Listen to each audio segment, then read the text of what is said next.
Just to start, just going to ask you overall, doing a few practices, what do you like so far that you've seen out there? The intensity and our numbers are really good. We've got a lot of juniors that played JV last year. A few of them played up, and I really like their chemistry that they're doing with all of our mergers that are coming in. They're just playing like a bunch of guys that are getting together and playing football and having fun. Obviously, we talked about it before we got in camera, but you had a lot of veterans last year. How many people, starters-wise, did you guys lose? I don't know if you have a number in your head. Well, I can tell you that we had 36 on the roster last year, and 22, I believe, were seniors. So we roughly lost 2/3 of our team from last year. However, when we brought up about 10 players in our championship game, or our Class A championship game against Messina, basically we had 7 or 8 of those players play key roles in that game and actually helped us win that game. So, we've got some kids that will really fill in and really, be really a good part of the program.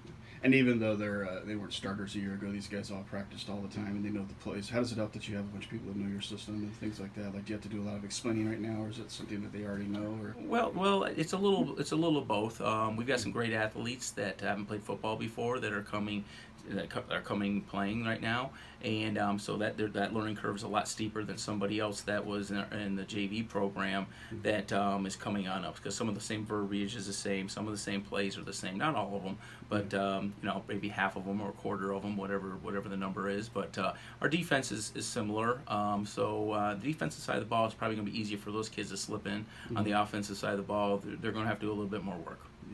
I guess that's what I ask you about that too. Are there any areas that can concern you earlier in the season? Like anything that you kind of want to see improved before you? Well, obviously, I want to see our, basically our knowledge of the game improve, but that's just going to be filled in by practice, by practice, by practice, by practice. So a lot of reps, and we're going to take it slow and make sure that we know something before we move on. Obviously the team chemistry, like I said, is amazing. What I like about that is our team leaders can really help out the guys that need the help. The guys that need the help are going to our team leaders. They're discussing it. They're really, really gelling nicely.